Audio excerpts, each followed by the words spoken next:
Merci de rester fidèle aux vidéos du Docteur Joyard.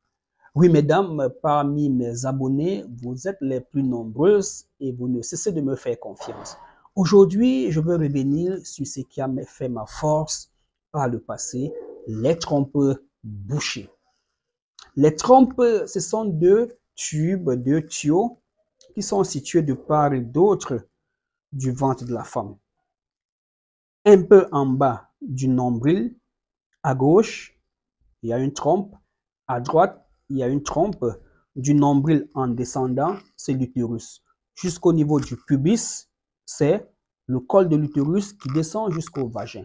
Il arrive souvent que les trompes se bouchent parce que c'est au niveau des trompes que les spermatozoïdes vont passer pour aller féconder l'ovule. Les trompes peuvent se boucher pour plusieurs raisons. La première raison, la plus récurrente, c'est les infections à chlamydia. La maladie à chlamydia est une infection silencieuse et sinueuse. Vous pouvez attraper le chlamydia qui ne se manifeste pas, mais qui est en train de vous ronger. D'accord, la plupart des salpingites sont occasionnés par la chlamydia et par les staphylocoques. Après les infections qui bouchent les trompes, on a les curetages. J'ai fait un avortement, on a gratté pour me nettoyer. Les petits débris de sang et de chair, de tissu là, sont allés se loger dans mes trompes. Après le curetage, il y a l'accouchement. J'ai accouché mon bébé, il est sorti, mais le placenta reste. On va devoir faire ce qu'on appelle un décollement naturel ou artificiel du placenta. Parfois, le placenta sort tout entier. On met dans un placentatage pour aller soit jeter, soit enterrer. À côté, on peut se rendre compte que le placenta était un peu trop vieux. Il y a des débris placentaires qui sont restés, qui peuvent aller boucher les trompes. On peut aussi avoir une dernière cause qui est la césarienne. Je suis tombée enceinte au moment de l'accouchement, c'est compliqué, on décide de m'opérer. Lorsqu'on déchire la première couche de la peau, on trouve la graisse qu'on déchire, le péritoine pour arriver sur l'utérus et on déchire l'utérus pour retirer le bébé. Il va falloir faire vite, enlever le placenta et coudre. Au moment de coudre, au bloc opératoire, il y a toujours un plateau avec beaucoup de compresses. On dit compresse, on éponge le sang. Compresse. Compresse. Et parfois, il faut aller vite parce qu'il y a beaucoup de sang. On fait vite et on se met à suturer pour quitter. On a fini l'opération. Parfois, ces débris de sang commencent à sortir par le vagin et ça fait des caillots. Ces caillots peuvent aller aussi boucher vos trompes. Donc, les causes de l'obstruction des trompes sont multifactorielles. Maintenant, on a même oublié ce qu'on appelle les adhérences. Les trompes ont tendance à se coller. Il y a des choses comme des toiles d'araignée.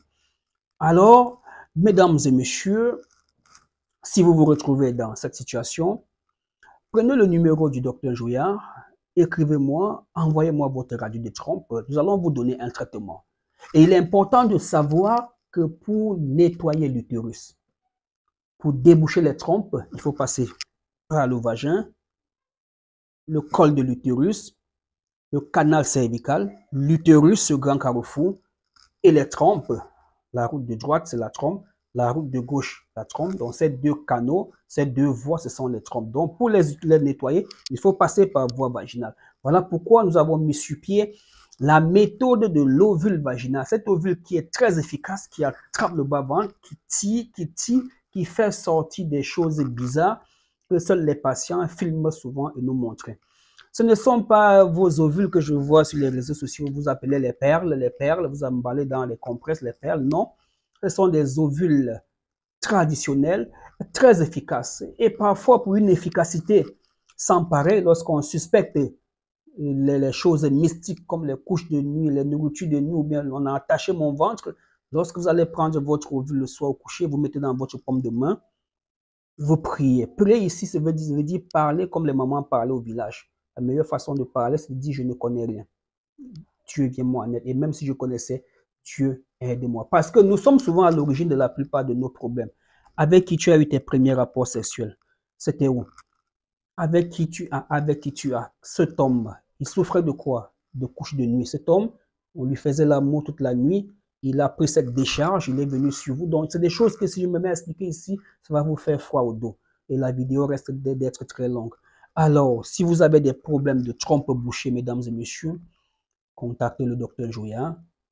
Ensemble, on va voir ce qu'il y a lieu de faire. On va déboucher les trompes. Mais déboucher les trompes ne suffit pas. On met l'ovule, on se puche. Il y a des remèdes gynécologiques solution à boire. Il y en a sur plusieurs formes.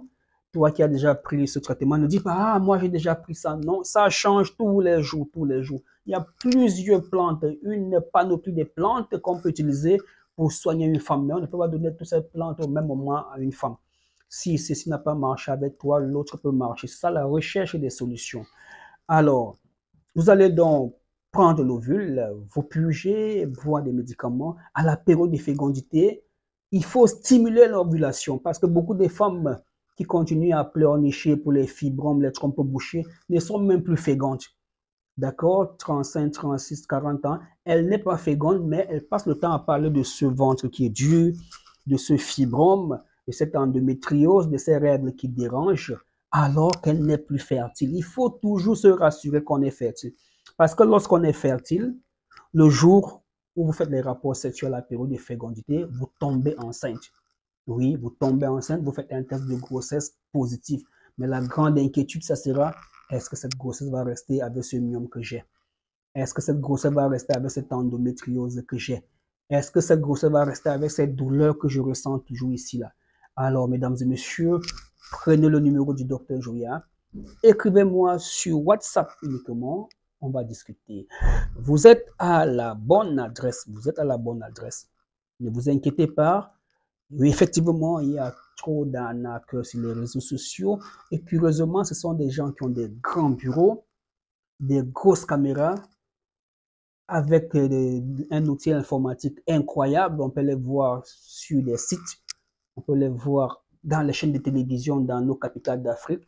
Et parfois, c'est amusant. Voilà pourquoi vous ne verrez pas Dr Joya dans les chaînes de télévision facilement. Parce que ceux qui y vont, ils crient, ils racontent des choses qu'ils ne maîtrisent pas. Un autre a dit à un patient qu'il pouvait le soigner de l'azospermie en 15 jours. Vraiment.